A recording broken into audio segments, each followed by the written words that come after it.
قرارات كبيرة وهائلة، وربما هذا ما أشار له المسؤولون العسكريون.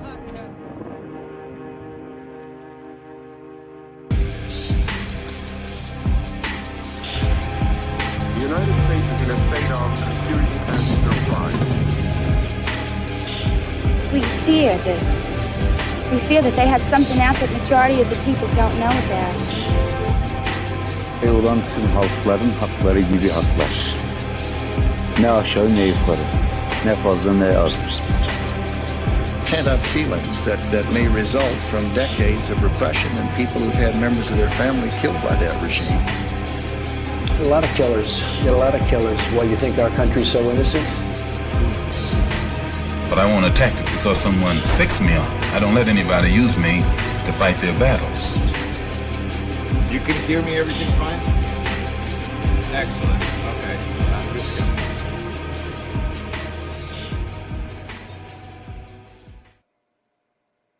Hello and welcome to Varm Vlog, and today I'm here with Yuri Rashkin of the Rashkin Report. We'll cut all that. Welcome to Varm Vlog, and today I'm here with Yuri Rashkin of the Rashkin Report, and we're going to talk about what we know coming out of Russia. Yuri, would you like to talk about your qualifications? Why am I talking to you about what's going on in Russia? Right. First of all, on some level, I really don't know. I'm just a guy who, I don't know, lives in Wisconsin. And yeah, I'm originally from Russia, but I mean, lots of people are. Okay, so a little bit beyond that. I came to the United States when I was 13, and I lived in the United States now for over 30 years. I have a master's degree in communication. I also have a bachelor's degree in musical composition because I started out as a composer.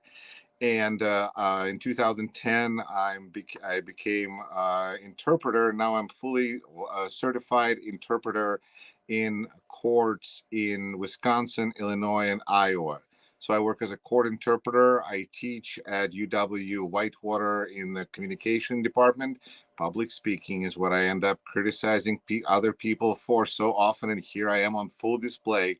So doing that, and also this Rashkin Report thing that you mentioned, which is a YouTube channel I started in 2016, originally thinking that I was going to inform English speakers about Russia. And it turned out the audience was very small. So I said, okay, let's do something different. And I switched mostly to Russian because it turns out that Russian people are curious about what others say about Russia and so on.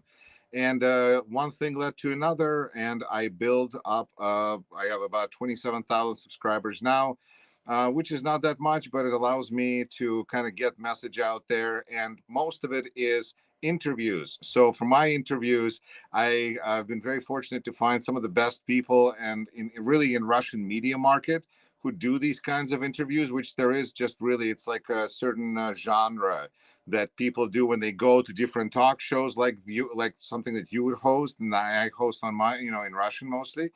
And they are regulars. Some produce content for their own YouTube channels this way. Others just enjoy going out there and being visible. There's no compensation really in it. YouTube, as you know, is a kind of a little bit here and there, but I do have also a Patreon account. It's been very interesting economically speaking because Google has shut off monetization in Russia. And for me, that is 40% of my audience is Russian speakers in Russia.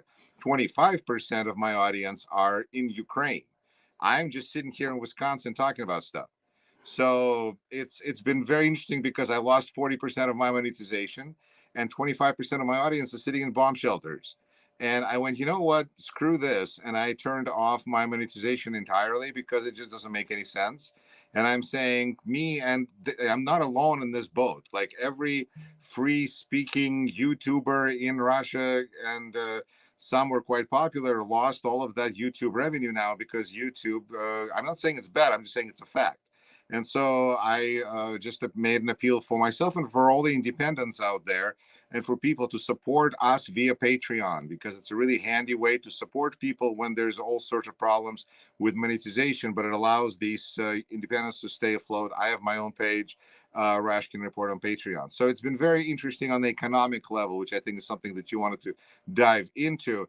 But all of a sudden, I find myself here I'm from Moscow myself, from like the center of the city, like a privileged kind of area. Went to a specialized music school, very kind of a privileged existence versus most Russian people. But at the same time, my audience, I learned so much about Ukraine and their perspective.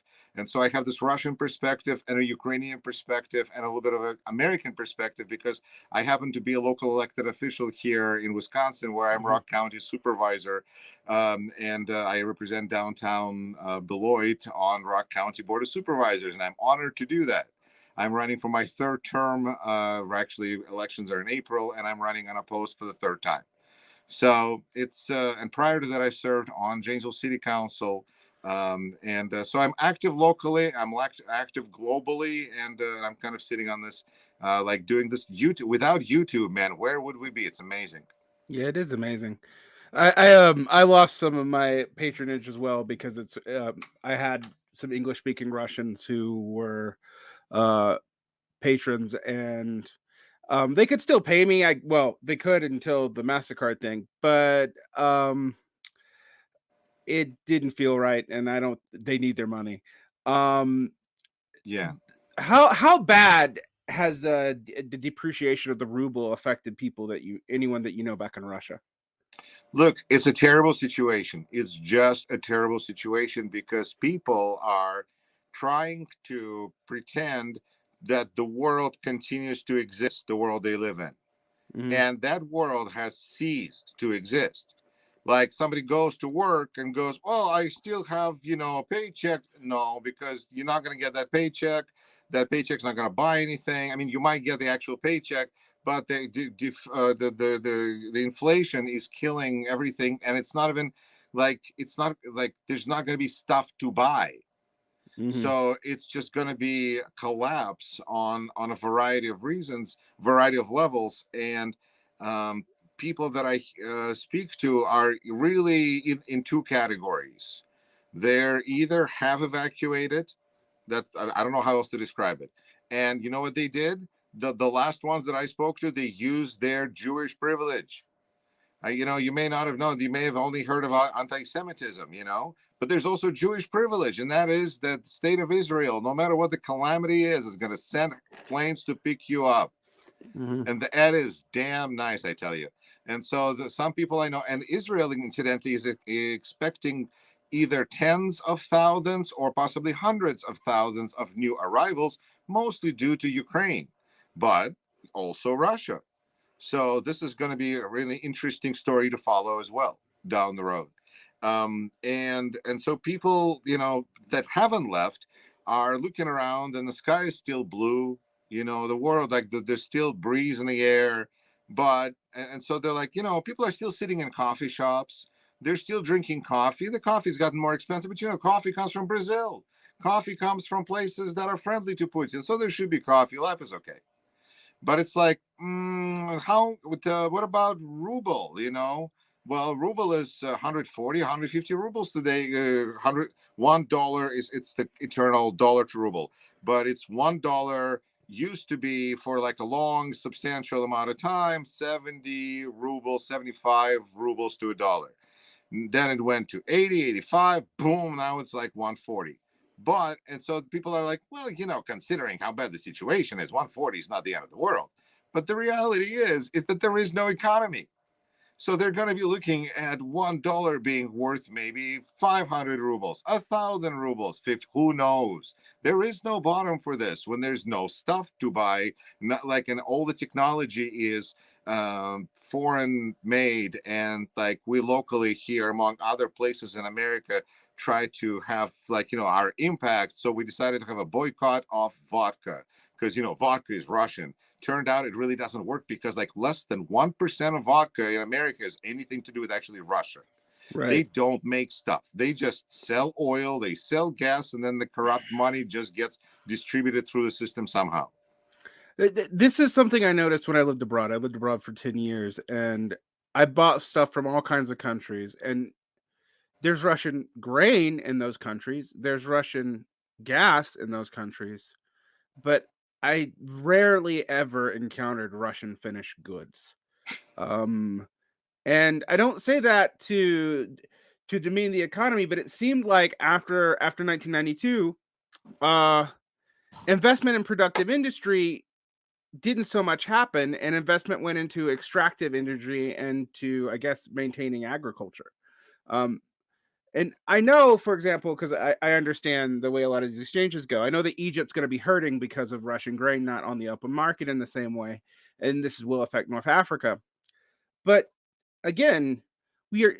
I've had people tell me that Russia can go it alone, and I'm like, okay, let's say they close off their economy and they start building state industry. They somehow try to replicate an autarky. I know a lot of people think they're under autarkist conditions, that Putin's been preparing for this since 2014. I've heard that. But then I'm like, but China's not respecting all the sanctions, but they are respecting some of them. And so where does that leave Russia? China can't risk losing trade with the West. That's mutually assured economic destruction for both the West and China. And Russia's end of the bargain is geopolitical, but their economy, even when it was good, was the size of Texas. 11th or 12th biggest economy in the world, but it's so much smaller than the big ones that it's hard to even fathom. And what do you think the calculus was on this? Do they think that eventually Europe will just stop wanting to pay heavy prices for its gas and it can go back to normal? I just don't see that happening. Whose calculus? Putin must have had a calculus on the sanction regime, right? Like, a lot of good questions. A lot of good questions. You see, first, I mean, the funny thing, it would be to say that yes, the calculus is just mismanagement of his medications. That would be like a short end of it, just like, because when we think about it, this war that he decided to start made absolutely no sense. It was like everybody agreed that he was not going to, like sensible people agreed that he wasn't going to do this because it doesn't make any sense. But what we're observing here, and he has thought that he thought that he calculated the sanctions that he was going to get because he got certain, stuff after Crimea and Donbass. He figured, okay, so a little bit more of that, we'll get through it, whatever, because the thing is, this is what happens. And this is the problem, that we can talk about money and resources, but it comes down to democracy and totalitarian regime. Because democracy fundamentally is about people changing government from time to time. And totalitarian regime is fundamentally opposed to it. And so that creates just an existential problem, apparently. So that's one. The other thing is, Putin has been in power unopposed for over 20 years. And that just really messes with a person's head. You didn't make a career in that circle by being disagreeable. You had to be an agreeable kind of person, so you had to agree with the boss. And we're watching this play out now, because the boss is being sneaky son of a. He's trying to spread the responsibility for all these actions that he's the only one making among all of his people. And you can see how terrified they are, because they want to agree. They don't even know what they're supposed to say, but they just want to agree. Can we just agree with you? And then, you want us to say what we think? So it's a totalitarian regime, which means he thought that he had his generals present him with plans, and these plans were supposed to work. Here's the problem with the plans that he was presented with, his calculus, as you say. People that present those things learned that if they presented him with information that was going to be that he were to find disagreeable, that would not be good for them. However, if he presented them with information that he liked, analysis that he liked, calculus, then they would have good consequences. And so they started presenting him with what he wanted. And this is where we fall into, for instance, one of my interviews with this gentleman who seems to be pretty well connected. He claims that Putin had a desire to have a plan of how to easily and quickly defeat the United States. And so he was presented with a plan of how to easily defeat the United States. How do you would you like to guess what would be an easy way to defeat the United States, or would you like me to just tell you? It's up to you. I mean, other than nuclear war, I got nothing. Right, So but what do you do with the nukes? Where do you shoot the nukes? If you want it easy, like in this kind of a crazy, easy, I'll tell you. So just two things apparently. San Andreas Fault, which will just sink just the coastal California, if it goes, according to plan, and we know how good Putin's plans are.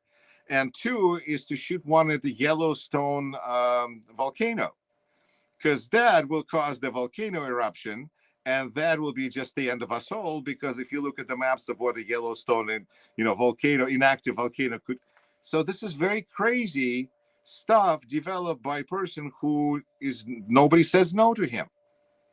And so he was under the impression that this was all going to work out. Here's the thing about like all this stuff that Russia, so that's about his calculus. I think he just fundamentally demanded that wrong information be fed to him. On this, he made wrong decisions, and we're more concerned of how much information continues to actually get to him, because it seems like the information might not be getting to him, and therefore he continues to make wrong decisions. Intelligence, it's not just this, it's also like information coming in. With wheat, I just wanted to make that point because from what I'm hearing, I am rapidly becoming a specialist on all sorts of interesting things that I dare people to double check me. Grain, like seed that becomes wheat, is actually not Russian. Mm-hmm. They purchase that stuff. So they might have soil, but they don't even have the seeds to grow the stuff with. So under sanctions, under what's going on right now, that is in some jeopardy, I would say. And then the thing about like producing stuff, to kind of get back to the first point where you started your question, I found a tremendous number of successful Russian people, Jewish Russian, any from Russian connection, once they leave Russia. Like outside of Russia, they do amazing things. Google is half started by the guy whose parents are from Russia, and they live in Boston and part of Jewish diaspora and all that good stuff. So very successful people doing fantastic things outside of Russia. In Russia, the system is set up in such a way that totalitarian regime, free market or not, corruption kills it all. And the problem with Russia, and what some of the main economists are calling it, it's vrut y varuyut. They lie and they steal. And if you lie and you steal, then you have a big invasion of tanks that are sitting in the mud right now in Ukraine being shot at. And they ran out of fuel, and the fuel trucks are getting shut up. And this is just becoming, I think, a big, huge nightmare for Russia, which is, as of now, seems to be the one more actively pushing for peace than Ukraine. The situation in Ukraine, as the political situation in Ukraine, is somewhat interesting to me, because on one hand you have the Russian regime talking about the quote Nazi government. On the other hand, there is some truth to the Euromaidan having right-wing elements really push for it. When Yanukovych, from what I have read, tried to actually just sweeten the deal with Putin by throwing something to the EU. The EU was receptive. Then he tried to cut it off, but the population realized that the economic deal would, even if you have to do some liberalization and some austerity to get into the EU, once you get in, there's all these transfers of things like agricultural technology and development aid that Russia just couldn't offer them in the so-called Eurasian Union. That wasn't even possible. But I remember someone saying, well, why would they ever do that? The EU is just going to force neoliberalism on them. And I was like, what else is Russia going to do, though? It's not like Russia has a big state sector that they could come in and swoop up and help them out. Yes, the Ukraine's economy is worse than Belarus's, but Belarus's the Belarusian economy is also not even Estonia's. So it doesn't seem like a hard calculation about why that would have been a problem. And the thing that I've been wrapping my mind around this is the justifications about NATO. I'm not going to disagree that the West has provoked Russia with NATO a lot. But the Donbass and Luhansk regions would have automatically tripped Article 5 before the current situation. Like, just those things existing as they are, as semi-active contested areas, would have automatically tripped Article 5. NATO wasn't going to go in under that. Right. So that, to me, cannot be the explanation for why this happened right now. I mean, maybe NATO paranoia is what prompted the whole process to begin with in 2014. Sure, I totally buy that. But at this precise moment, I just don't see how that's explanatory. Yeah, and it's interesting because Putin's approach to politics and influence has been first to presume correctly that you can pretty much buy anybody. You can buy any politician. Every human is vulnerable. It's just the fact of life. But then it turned out that even buying all the politicians, all the right people, didn't give Putin the right result. Because people would rise up and be like, no, we still don't want to go to Russia, because no matter what it looks like on paper, when you live next to people who just don't follow their obligations and violate agreements, it's kind of hard to do business, because business is based on trust. If you do not have trust, and Russians have no trust, then you don't want to do business with them, because it's going to backfire sooner or later, one way or another. And I think there's just solid business practices here. Russia has no trust, and they have lousy economy. It's just their beautiful business school case example of why we need trust. Anyway, the NATO angle, which I think is really, really important to understand. First of all, we're seeing clearly that must not have been very realistic, because he seems to be doing stuff that has nothing to do with anything anymore. Right. So we know that NATO was a pretense, but let's take it apart a little bit, just for, let's kick that dead horse one more time. So he's saying that the fact that all of his neighbors are trying to run to police for protection means that police is too close to him now. And all of these, Baltic countries that are joined NATO at the first opportunity, that means that NATO is encroaching on his borders. He's running a criminal outfit in there, and some of his neighbors managed to get some protection. So on that level, it seems like kind of counter, that's not what's going on. But okay, so he views this as an offense. And really, when you look at all these countries that are NATO countries, they kind of have usually, again, like a consistent string of democratic countries running through them. So Putin seems to be surrounded by democracies. And this surrounded by democracies is threatening to him again on an existential level. And then and I think it's remarkable, because I really think that it was people like yourself that in 2013, 2014, people like yourself who lived in Ukraine and Kiev, when things were happening, realized that their long-term prospects lie with the West. And if they don't step it up, their whole country is going to roll backwards, and they're going to have less opportunity, and they're going to be going in the wrong direction. And they will basically, in order to succeed, will have to leave. And a lot of people, like me, I'm an immigrant, but a lot of people don't want to leave. They like where they are. They want their place where they are, just be better. And, and I think Ukrainians, stood up for themselves. As far as Nazi, oh my gosh, that is a beautiful, beautiful trop, because when people tell me that, oh, Ukraine and Nazi, I mean, I know you have to ask, because you're a journalist, reporter, vlogger, you're asking me questions. Fantastic. But to me, when people talk about Nazi Ukraine, it just reveals to me where they get their information, because it's Kremlin, because it is a Kremlin idea to spread that as justification for this insanity, unjustifiable war on a sovereign country. He had to come up with this Nazi thing, and in general, historical, some kind of a historical foundations. Like he said that Ukraine was created by Lenin. So it was like, so why are you attacking us now? Go beat up Lenin. He's right there in mausoleum. Quit, leave people out of it if you got a problem with Lenin. It's just striking to me. But Ukraine has a Jewish president, and so to me, that has to answer all the questions right there for any reasonably sane person.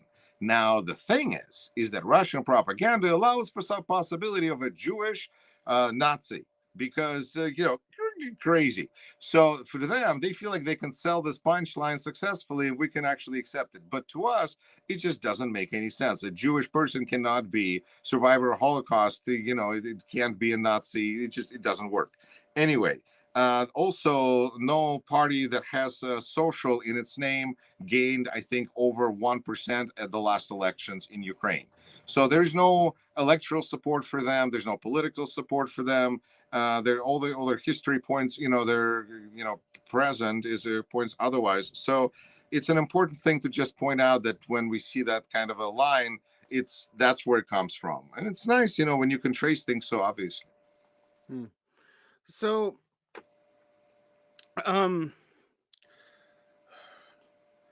I suppose a question that occurs to me is we know that United Russia pretty much has a stranglehold on Russian politics, and that United Russia, while there are supposedly ideological factions within it, the Atlanticist, it's usually explained as the Atlanticist faction and the Eurasianist faction.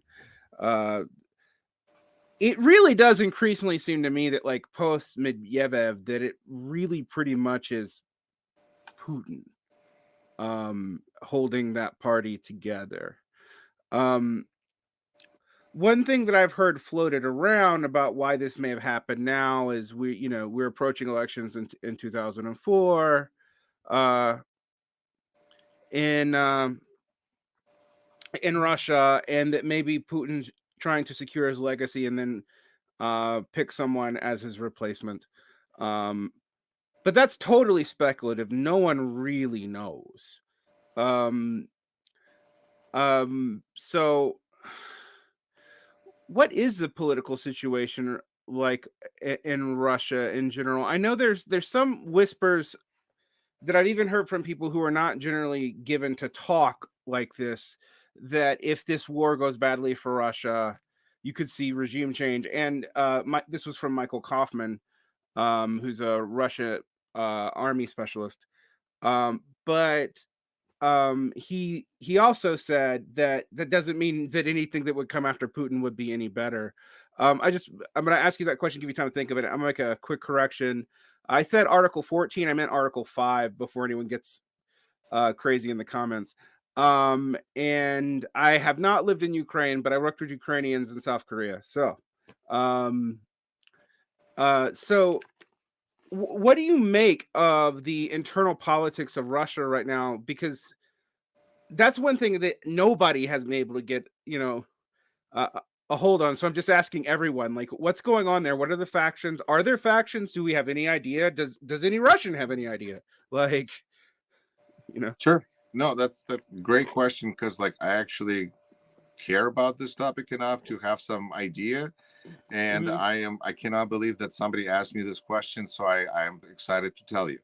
But I should also jump back and explain the little bit of the question, the prior question about Ukraine in NATO. And you're right. It would be immediate, if Ukraine, as it was with the separatist, so-called separatist territories, or the areas of conflict, whatever they're appropriate to call, they would immediately trigger. Therefore, Ukraine was not going to and not likely to be part of NATO anytime soon, which is only almost the more reason to put aside the NATO concern as a justification for Putin's concerns. It's just, but yes, and we don't even know if Ukraine or ever might achieve that status, although it should be noted that thanks to Putin, really all of Ukraine's foreign policy goals are just being achieved left and right.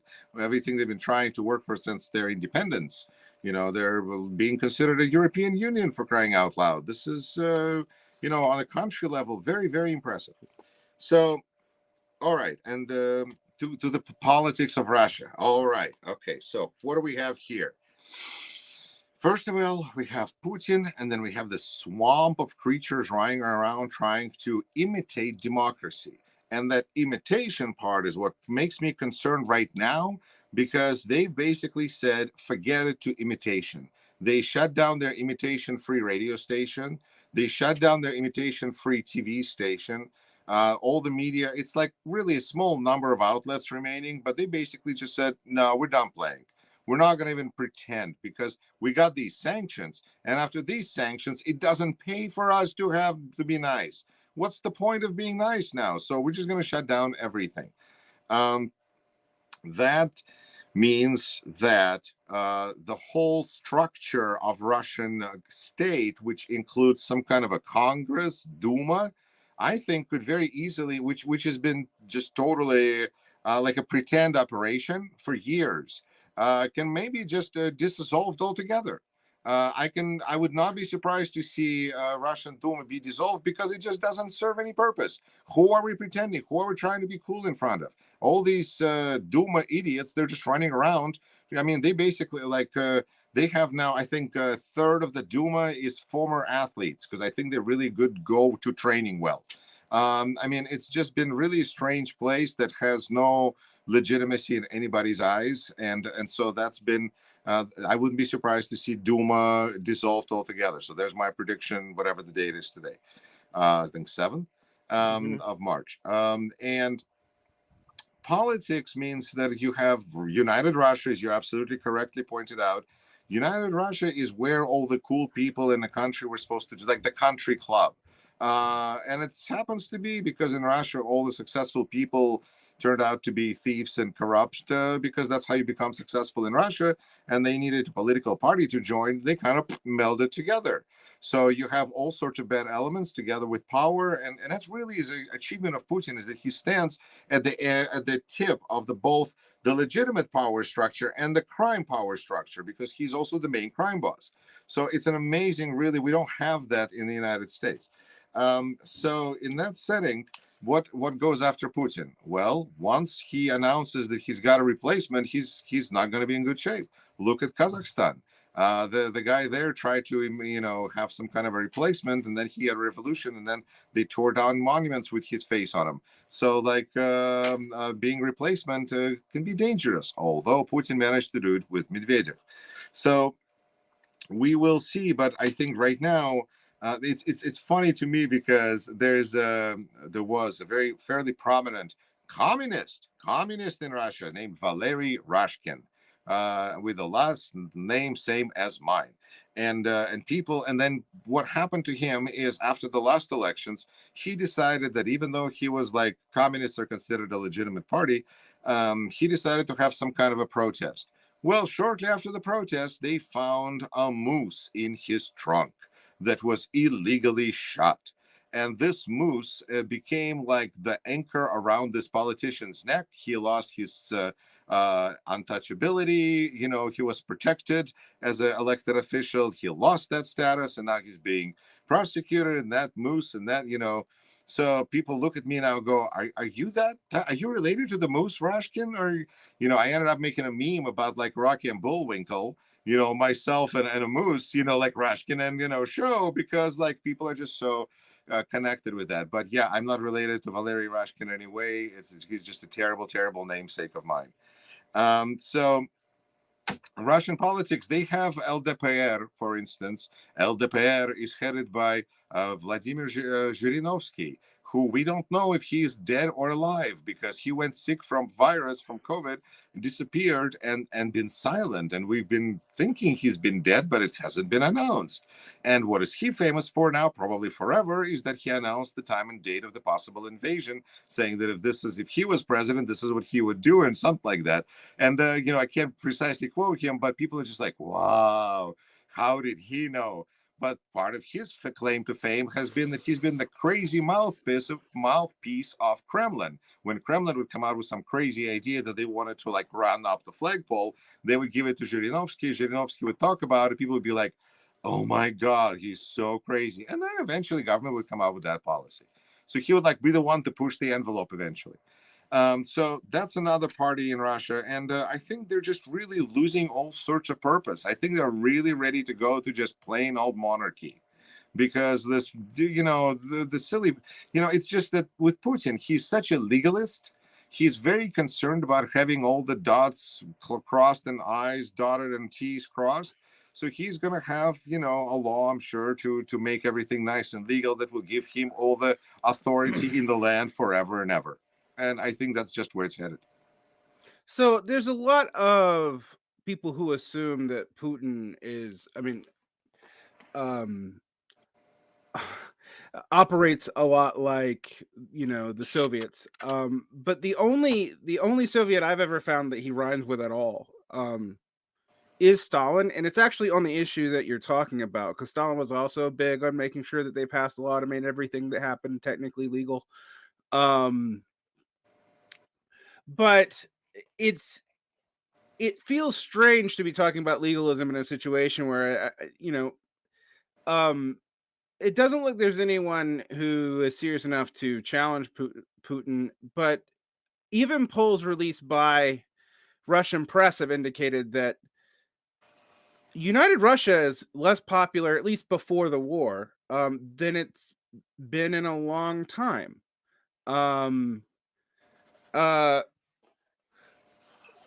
why is that? I mean, why is it seemingly like, because it has seemed like no one really thinks Putin is touchable. I mean, even the West, and yet, it does seem like the popularity is fading pretty severely in a way that it didn't even after like the 2014 oil shock or 1998 when the economy went really belly up.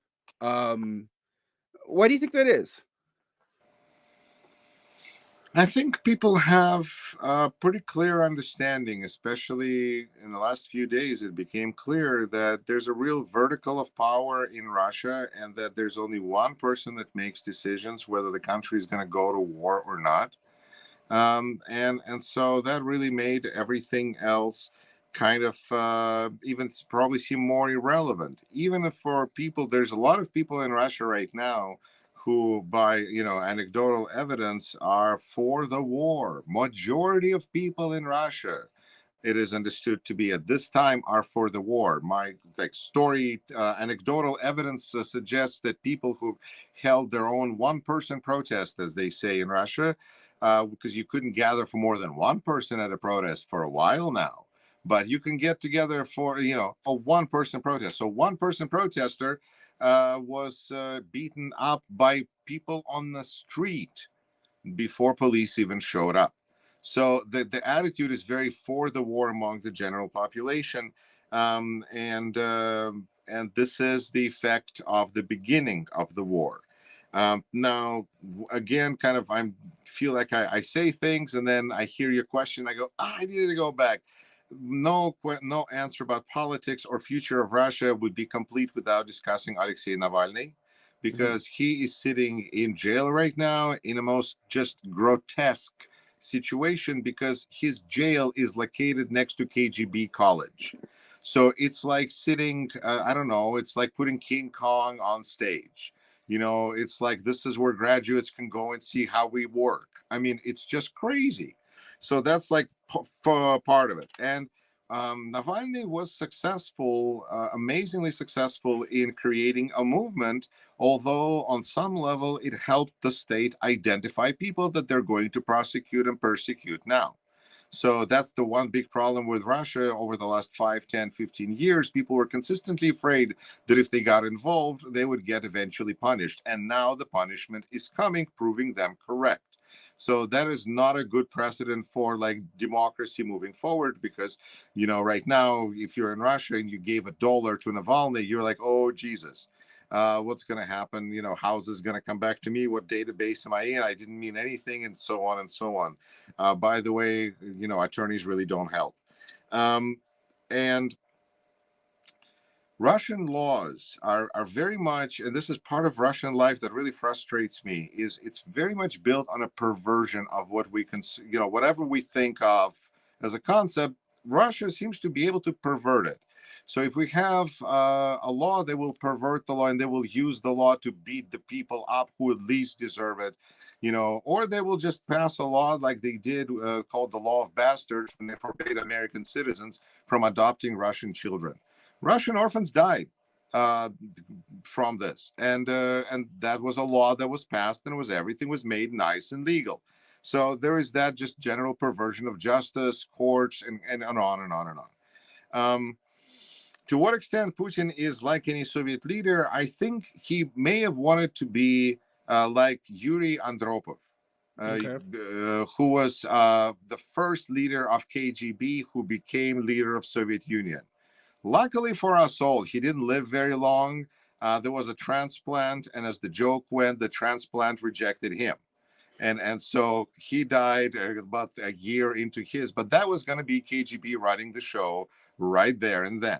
And so, but that was going to be with a planned economy. Russia doesn't have a planned economy anymore, which means that on some level it is more nimble, because planned economy is slow moving and people will die of starvation before, plan changes. And we know how Putin likes plans and sticking to them. He keeps talking about that.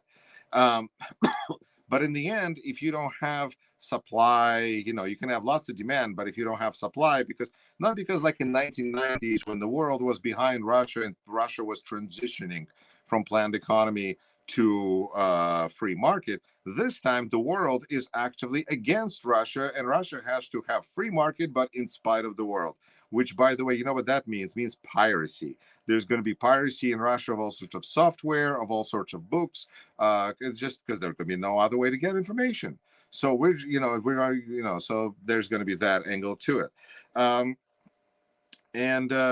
What else do I need to say? It's important. This, I think, to summarize all of this, I can think that very important period in Russian history to this period to compare is what happened in Russia at the end of as a result of World War I, where Russia came out of that without as a different country ultimately.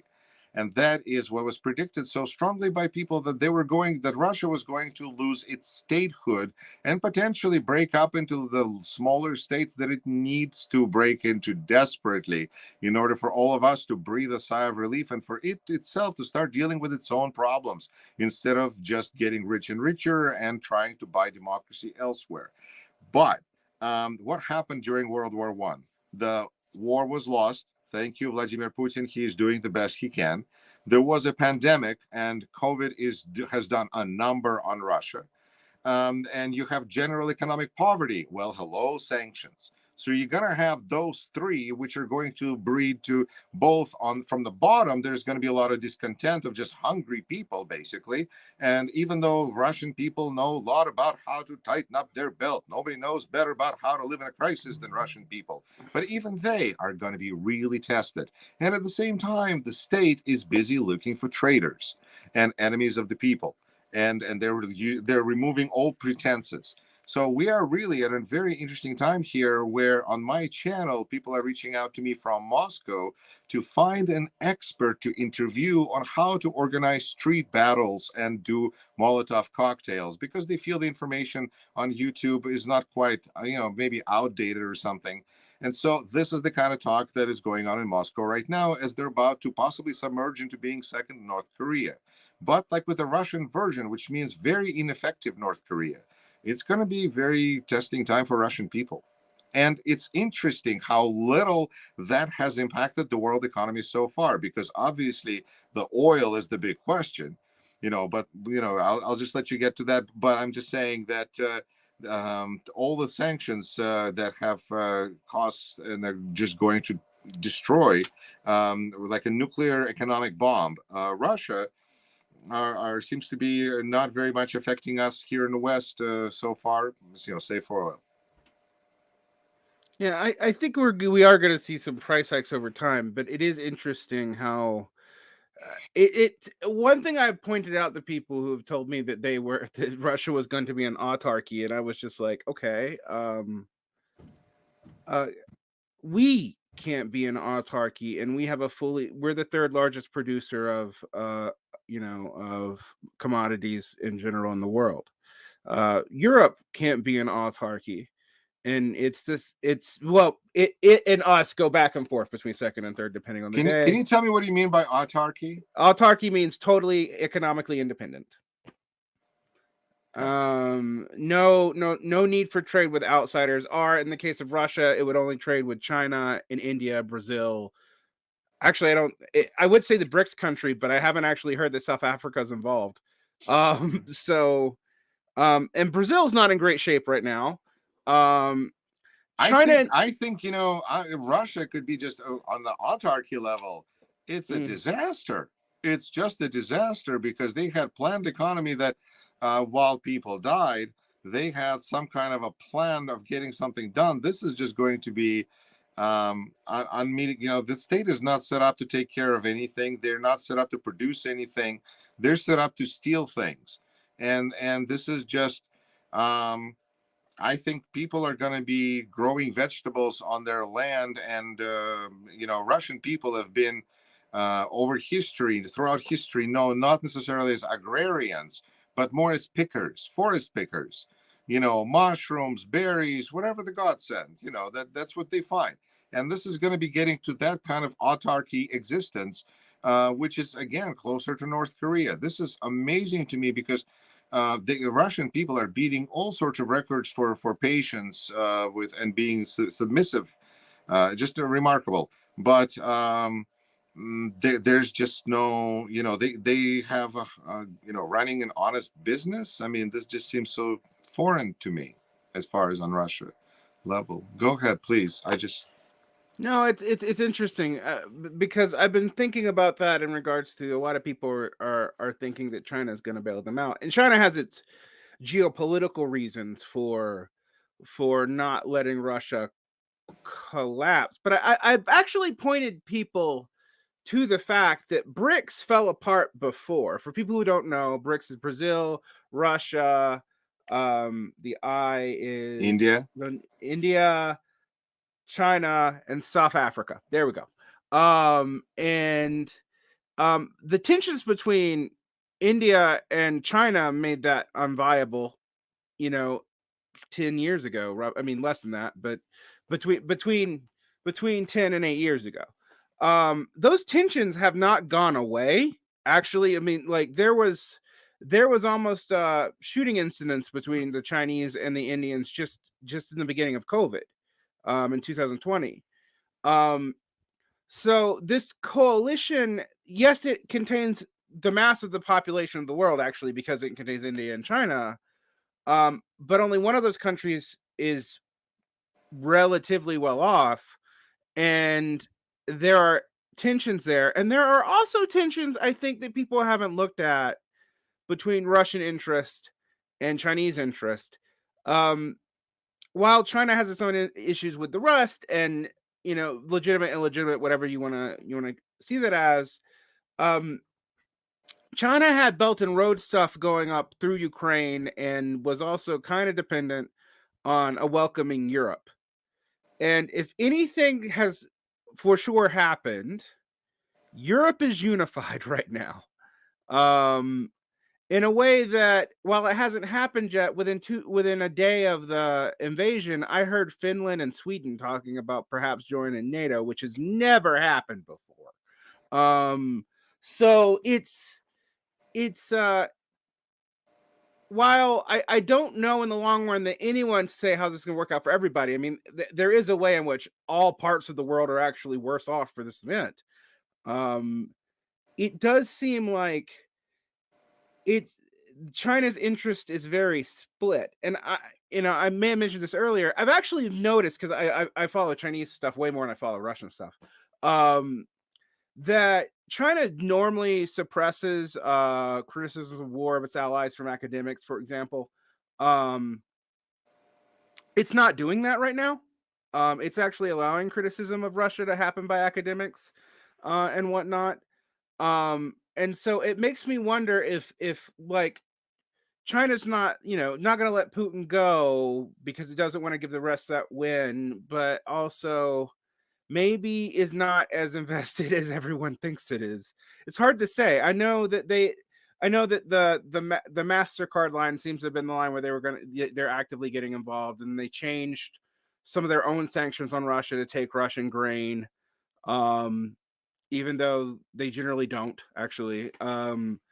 But it does seem like this threw a wrench into their plans as well, because the Belt and Road Initiative is going to be a lot harder to pull off outside of uh, Russia and India and the Central Asian states. And the Central Asian states also probably are feeling a bit squeezed at the moment. We already had that issue in Kazakhstan not a month ago. So, Well, I think there's a couple of main things that I see in what you said. And first of all is the relationship of China to the world, and what the role that they're looking to play. And I think that's very interesting. And we can, we'll go on that, and just to mark the territory, haha. And the second is the relationship between China and Russia. And I think to take a look first at the impact that China seems to have, really in comparison with Russia, which is to use money to buy things, which is so modern, and honestly, in comparison with how Russia is approaching things, seems so much more advanced. Like, really, you don't need to send armies. You can just, because you're bored in your own country of playing soldiers, and you're just so, but maybe that's where Xi's going to be in 20 years of power. Maybe he's going to be like, I'm bored now, I got to go outside of the country. But Chinese have been very consistent in doing their thing, and buying influence. And even now with Afghanistan, where their goals are to extract the valuable resources, it's smart business that they might be. In fact, that's, the problem with Russia is that their Chinese are very good at business, and in the sense that they are holding Russia over a barrel. And it seems to be, from the numbers I'm hearing, they're making out like bandits on Russian gas, which they are actually even then reselling and making money on top of that. So China is making out very well for the supposed support of Russia, which is very much supposed, because it's interesting to me to hear what you say about academics being able to criticize Russia now. And in general, it's Russia is hoping for some assistance here, desperately, because it looks really bad on countries of the Axis. During World War II, there was at least Italy and Japan that were kind of on Germany's side, strongly for a while. But here, like Belarus, that's not even a country anymore, I think. So although Lukashenko, he's now submerged into this, we'll see. It's just his survivability has been unbelievable, to say the least. But so China is using money instead of troops, except for there's this whole thing with Taiwan, which is affecting a lot of things. But interestingly enough, what I heard today is that there's a car plant in Russia that is standing still because they need chips, and chips are supposed to come from one of the world's largest plants in Taiwan, and Taiwan said they're not sending them to Russia. So there's that problem too. It's a multifaceted world. yeah, I mean, China today, their foreign ministry actually said that, or yesterday, that they were going to maintain financial ties with Moscow and Kiev.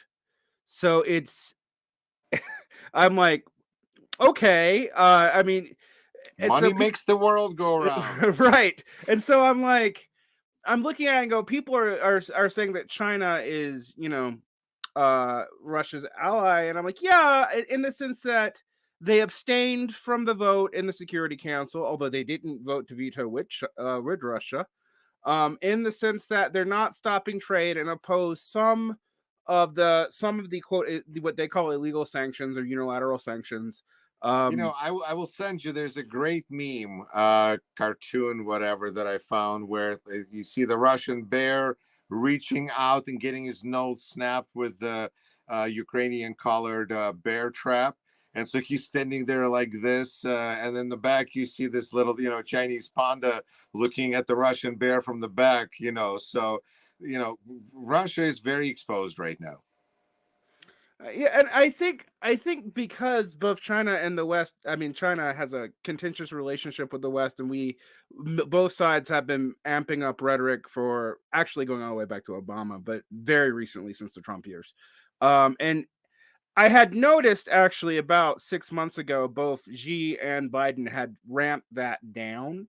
Um, uh, for reasons that I think may not be apparently obvious, but are obvious to anyone who just follows market flows. I mean, there is a real sense in which not only did a difference between China and say the USSR and the West, the USSR never had anything economically really over the United States. China and the US have an integrated supply chain. Like they do. It's something people miss, but I mean like they're number one in production. We're number two or number three, depending on the month. But we finish stuff they make. They finish stuff we make.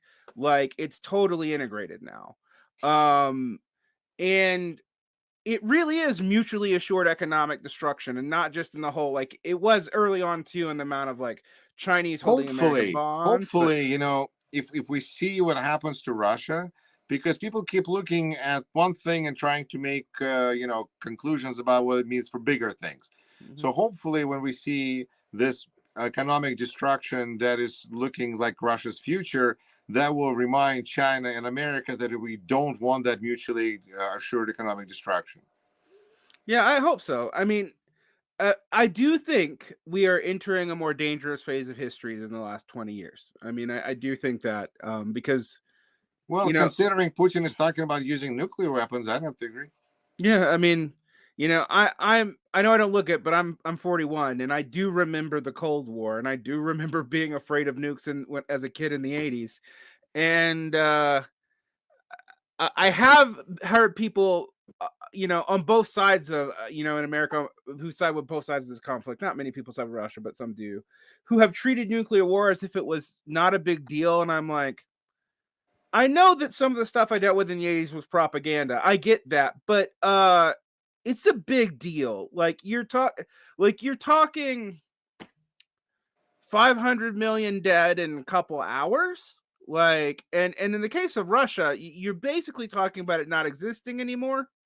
At least not the major cities. I mean, it's a huge country, so it wouldn't all be affected. But I mean, another thing I don't think people realize about Russia is like the most of the cities in Russia are in a pretty small, narrow strip, actually, and until you get into like Siberia or Vladivostok or something way out east. But it's worrying. I do worry a little bit though about like anti-Russian cultural sentiment, because I have seen some things, banning vodka are getting rid of Tolstoy, and I'm like, you're not even talking about the same state. Like the Russia that Tolstoy is from is not really the Russia that we're dealing with now. I get it. I understand it. We see this all the time. I remember freedom fries just like everyone else, but I do think that's misguided. Do you think like how do you think this will affect the Russian position in the world? I guess I have one more anecdote to add to that.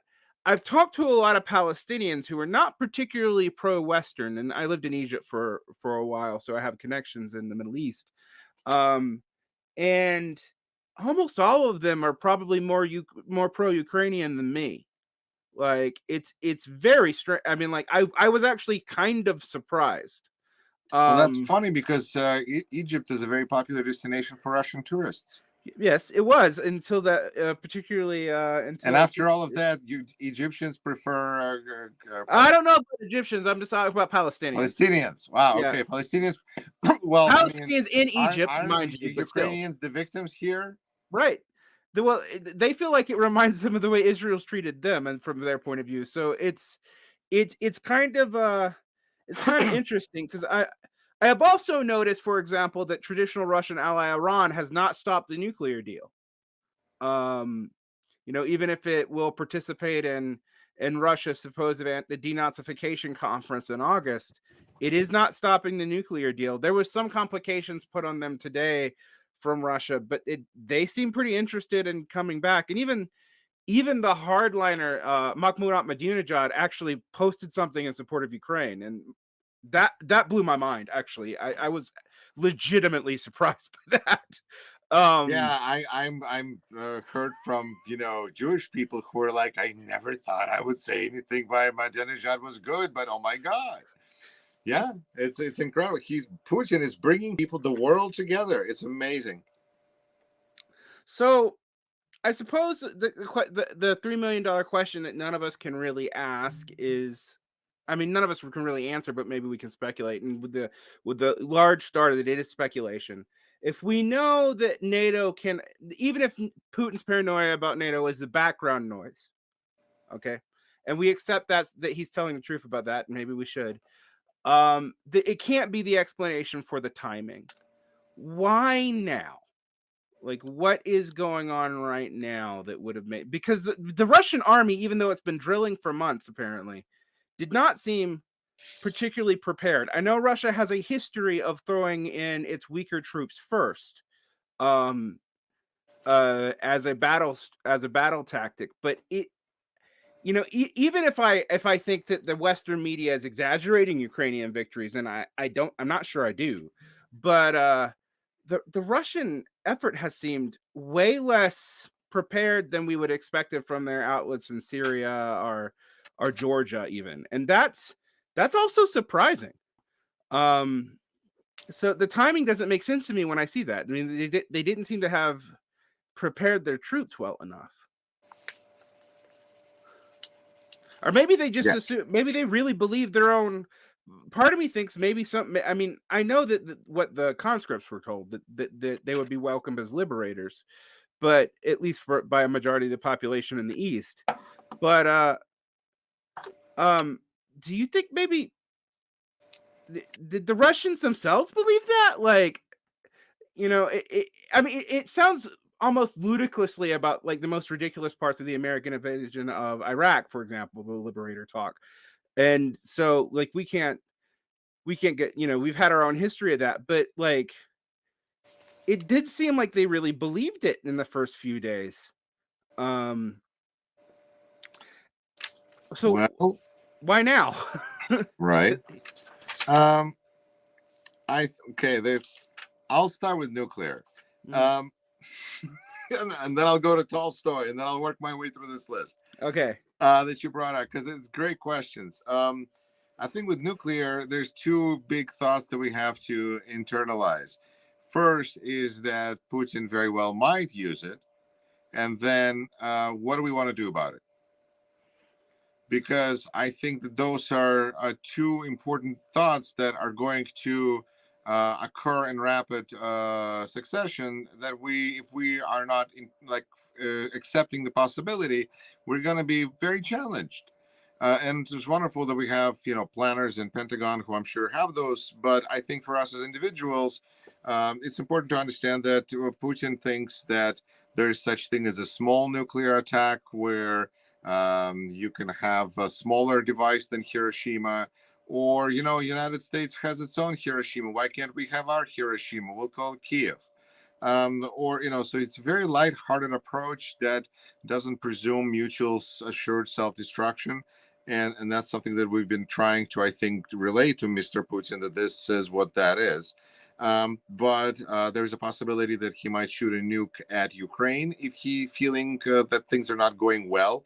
In the way, the better Ukraine is doing and the worse Putin's army is doing, the likelier it is that he is going to be put in front of a choice of what to do. And this is where his nukes start to look apparently very attractive to him. So that's nuclear.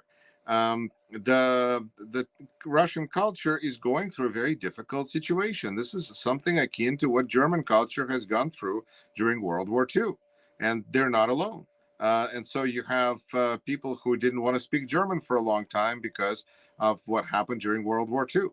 And I think similar effect is going to affect the fate is going to be a future of Russia, because when you speak about Tolstoy and Dostoevsky being questioned, who are absolutely have nothing to do with this situation, in a sense that they do, in a sense that it is Putin's regime, that he is the kind of the like his regime is the inheritor of the Soviet regime, which destroyed the world that Dostoevsky and Tolstoy lived in.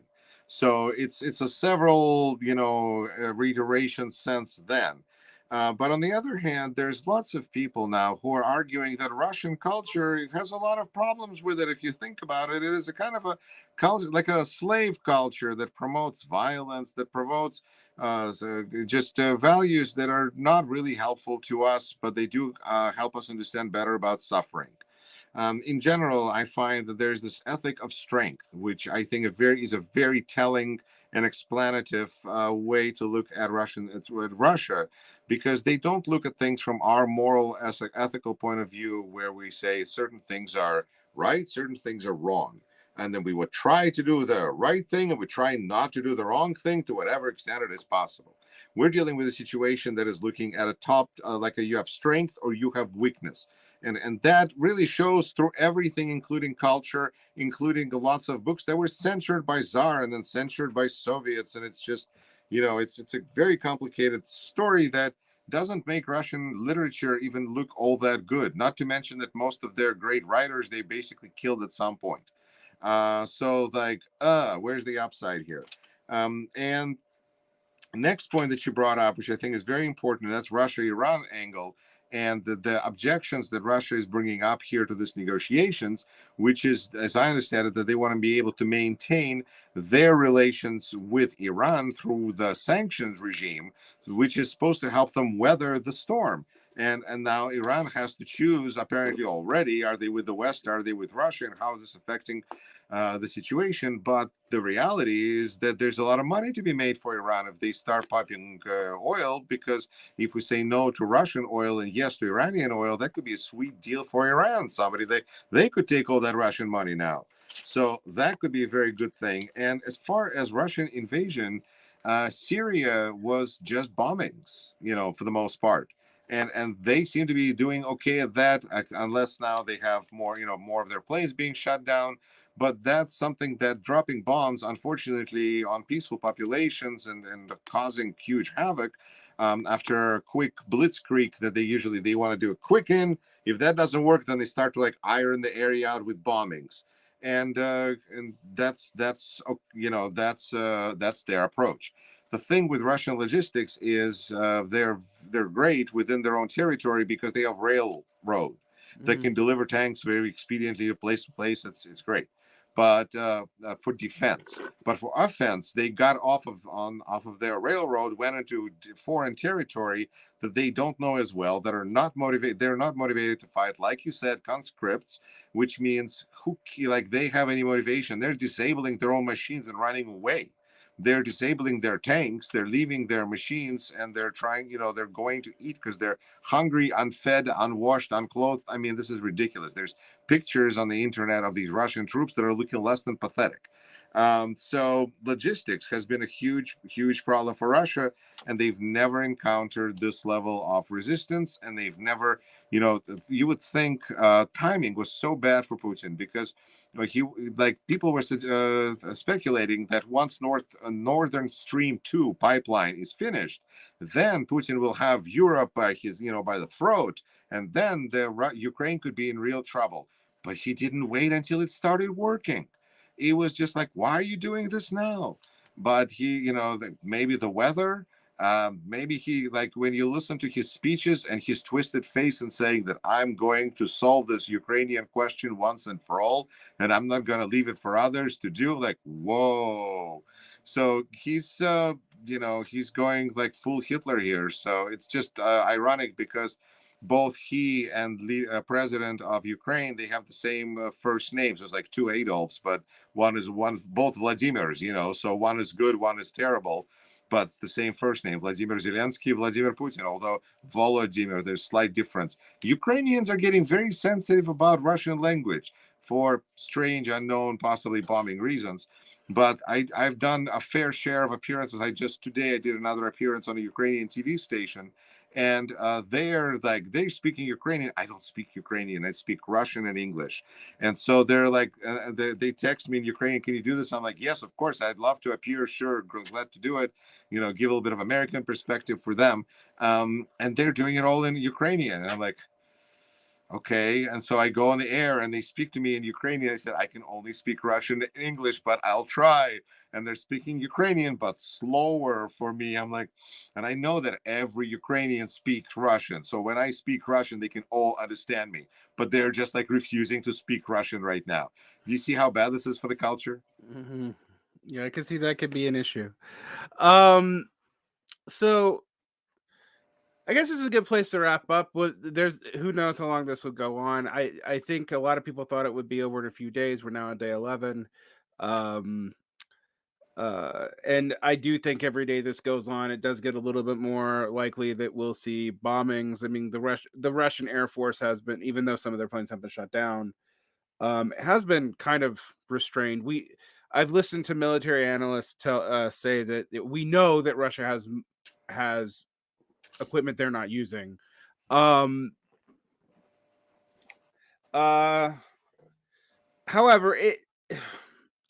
the Ukrainians are putting up a much harder fight than I think even we thought they'd put up.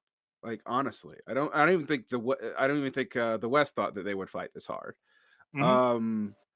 And so this might end up being a long, brutal slog, and it might end up being, a lot like Afghanistan was for both the United States and for Russia, except on the border of Europe, which is very concerning. And then I've had some people afraid of accidental incursions into, like, if this goes on, and particularly if Putin plans to press all the way past Kyiv and well into Western Ukraine, that it could accidentally even go over into Poland. And that would be serious. I mean, that also triggers Article 5, and everything's off the table at that point. But it's hard to know. Supposedly, I'm seeing that Putin's saying he's going to allow for a temporary ceasefire to allow people out of the cities. 4 more cities or 5 more cities are all civilians out for refugee status. I wonder about that in some degrees, because that did not go well yesterday with one of the cities whose name I cannot pronounce. Unfortunately, I speak neither Russian nor Ukrainian. So been trying to read Russian news with Google Translate. So it's not very helpful. It's crazy because I wish there was some news in Russian, but they shut down everything. You get better news in English now. Yeah. You get like official press releases now, like, and the weather. Yeah, I mean, I saw that, like, it's only really state media that's still up, like, at all. Which does not boost you that they have confidence in things anymore. Right. Things are going great. Don't look out the window. So I guess I'll just run through this couple of things in conclusion. The Russian refugee corridor, Ukrainians don't trust Russians because in 2015 there were horrible slaughters when humanitarian corridors were open. So nobody trusts Russians to do this. In addition, the condition that Russian army is in, they need the break.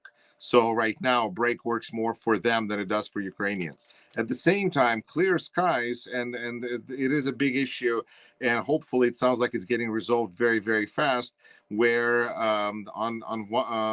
Ukrainian cities are being shelled by rockets and by artillery, and in order to get to that artillery, they have to go, through things that they can get bombed over. So, as the Ukrainian military expert was explaining to me, this is getting very complicated, so I'm going to stop.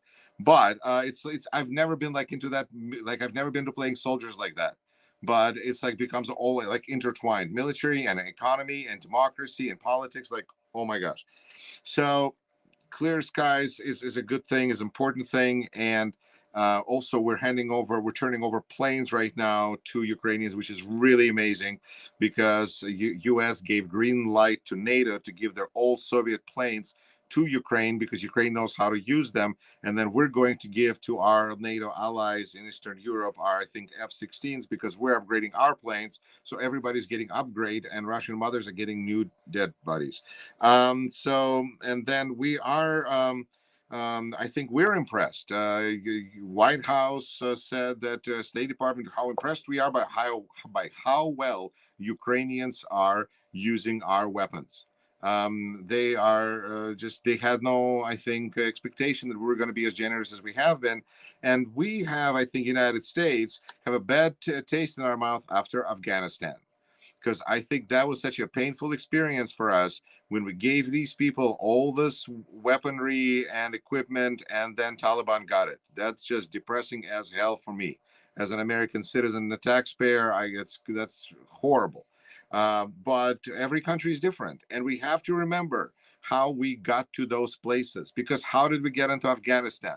We knocked over their terrorist government, and we've been trying to grow a civilized society in there. That was not something that was like authentically theirs to a certain extent, in the sense that we had to knock over their government first of all. Ukrainians have taken care of all of that. They are their own country. They are just defending themselves. So there's a much different level of motivation, and every country is unique and every situation is unique. But I think in this case, we're coming to somebody's help who is just fighting a fight, instead of trying to like breathe life into a situation. So I think that's important. And really the other, probably last thing, maybe the last thing, unless you have more questions, is that Ukrainian people that I spoke to are very, very grateful to America and to the West for their support, and to Europe. And they feel like finally, like they're the front line, and the logistics is the rest of the world. And I was just driven to tears, honestly, because Canada announced that they were going to take in all the Ukrainians that want to go there, because if you're a refugee, it is just terrifying of where you're going to end up, what your life is going to be, and you're debating whether to stay at a place and get bombed to pieces, or to go into uncertainty and risk everything. And when you have a country that says, no matter how many of you, we're going to take you in for 2 years, and then we're going to figure it out. It's, like, as a Jewish person, I know that in case of emergency, Israel is going to be there for Jewish people. That is really just amazing, because for most of human history, there was no state that was for Jewish people. And so, like, but I'm an American citizen, and I'm a proud American citizen, all of those things. I live in a great country. But I think that it's just been incredible how the world has stepped up. And the other thing is how Putin has brought us together. Oh my gosh, that Republic. I like the other thing that I do sometimes for fun. I'm a crazy person. Is I go on these Russian language TV stations in America. We'll see if they're able to survive now going forward, where I would debate conservatives on different political issues, because it's fun. I don't do it on my channel, but people invite me, I do it. And then my last appearance, me and the Republican, we agreed, because you know what? We both hate Putin, because Putin is evil. And I think that has just been wonderful. That has brought a lot of people together. Not everybody. We know that there's certain people that continue to, think that Putin is a genius. But it's, hopefully not as serious of a problem as it once was. Yeah, I think on the last point, I might just. I've thought a lot about how this is going to change American politics, and I actually think in ways that we may not understand yet. And because a whole lot of political rhetoric that's been building up for the last, I don't know, 5-6 years seems to have been sidelined very quickly. I mean, by that I mean, Remember COVID? Anybody remember COVID? right, exactly. We're just fighting about COVID. I literally, I mean, just as an observation, I follow far left circles, but I also follow far right ones. And Alex Jones has been pivoting all over himself in the last week to try to figure out where exactly he lands. That's fascinating. Tell me on more. this. It's interesting. Okay. Like last week he was like, Putin's a genius, but are we really going to risk nuclear war? And now he's like, but it's very similar to what happened with we will not name, who was calling Putin a genius too. And yet yesterday, I think, made some comment about maybe we should fly F-15s over Russia and bomb them, but slap Chinese flags on it. And I was like, oh, great. Like, that's a real smart thing to say in public. And then you've seen people like Lindsey Graham like pivot wildly in opposite directions. I mean, not like we haven't known him to do that. Well, we know Lindsey Graham is known for not having a spine, so it's just fascinating to watch. But yeah, I mean, so I think we've seen that. I also think it's for good and ill. It's whopped away a whole lot of the Democrats' agenda, but also a lot of their problems just are not being discussed right now. I mean, are you saying this might have an impact on the November elections? Yes, I am. Or at least it might have bought Biden some security that he did not have otherwise. Particularly if we don't have to put boots on the ground. And people can feel about that the way they're going to feel about that. But I think it's pretty clear that a whole bunch of calculuses for all sides in about 24 hours got recalculated. And what I've been telling people a little bit is no matter where your politics are in the spectrum, right now things are changing so fast that you can't really predict what's going to happen next. And COVID should have taught us that, but this definitely should remind us of that. And so when we think we know what's going to happen in November, because I did also, I'm like, well, they're going to lose. Now I'm like, I have no idea. And also, like, the Republicans seem to be kind of more at war with themselves than I've seen in a while. Particularly over this. Right, because are they for Putin or against Putin? It's been like a simple choice, but it's been very painful. Right, and they've been weirdly anti-China but pro-Putin for a while, and that's not made a whole lot of sense to me either. But in a very real sense, I'm like with the average person's political perspective, I'm like, a whole lot of this stuff that you guys have been talking about, like Putin being the savior of Christian Europe, that occasionally would come out of like Tucker Carlson's mouth. And that's really an important point, because Putin is a cult figure to American Nazis. And so that is a really big issue, because if we can start dealing with that little evil, that'd be nice too. Yeah. I wasn't good. I have known for a long time how much of the far right is into the ideas of Alexander Dugin. I actually was on a TV show with him once. It's great. Really? Yeah. I was like, oh my God, it's Alexander Dugin. It was like a panel discussion. I was like, oh my God. Dugin's interesting to me in that he has like 3 faces, one in Russian, and I don't speak Russian, so I don't really know what that face is. When I've seen stuff translated from Russian, though, that he says, I'm like, oh, that's way more inflammatory than what I get from him in English normally. And then he has his like debater panelist face, and then he has his go on Alex Jones face, which is wild because I'm like, the man isn't stupid. That's one thing you can't say about him.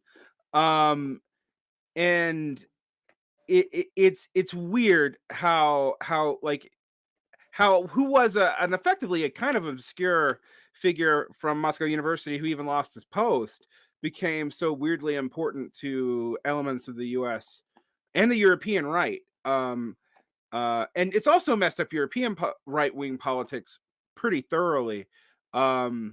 for example, Viktor Orban's been all over the place figuring out what he's going to do. I mean, I think Serbia is still pretty solidly with Russia, though. They had a parade with the Russian flag, so Serbia is with Russia. That makes sense. There's a joke in Ukraine says, "Oh, it's a good thing we only have two brother nations, Belarus and Russia, because oh my gosh, we don't want any more." Like with relatives like this, geez. So, it has upended European politics and Putin has been played a very smart hand by supporting extremists all over the world. And extremists left or right to him doesn't matter because extremists upend the existing status quo, and that's what he's looking for. So he was, so his RT channel was appealing to everybody who thought that America's ills were underrepresented in media, and that's left and right, but if you're like NBC, you can't show that kind of stuff 24/7 because no one's going to buy advertisements from you. Well, and RT was motivated by other things. So they promoted their extremist agenda. They had meetings of neo-Nazis in St. Petersburg from all over the world. But if you're a neo-Nazi in Russia, that was the only thing that was absolutely terrible. Russian nationalists. And there's like this whole issue of Russian nationalism because they're like the only nation in Russia that doesn't have any sort of representation. Every other nation is acknowledged. And then there's the great Russian people. But like the Russian people, but that's a really, Russians have this whole big thing with ethnicity anyway. Like in my case, in Russia, I was a Jew, but in America, I'm a white male. So it's just like, whoa, I've been upgraded. Alexander Dugin and Viktor Orban, yeah, it's hard for those guys because they have to figure it out. But so far, I think right now that like almost the cancel culture is pressuring them to take the side of anti-Putin movement. We shall see. Like you pointed out, even China is not willing to be in Putin's corner, and he was so counting on it. They're willing to make money off of him. They're probably going to give him all sorts of credit and then, collect by owning Russia. But that's what Putin has done over the last 20 plus some years, is just destroy the country. Yeah. Well, yeah. The one thing I will say is China usually does find a way to benefit from whatever happens in the world. I have my criticisms of their government. I have a lot of them actually, but I have always been like, they do play the long game when everyone else is playing the intermediate or short game. That is, that's so smart. I keep trying to explain to people that really, if you don't want to think about the right thing and the wrong thing to do, that's fine. Just think about the long benefit and the short-term benefit. If you start thinking about long-term benefit, you're going to start making better decisions in the short term. In the short term, China is not starting a war. That's smart. Yep, and that's a good place. And thank you for coming on, Yuri. And I'll link to your show. You have a great day. You too.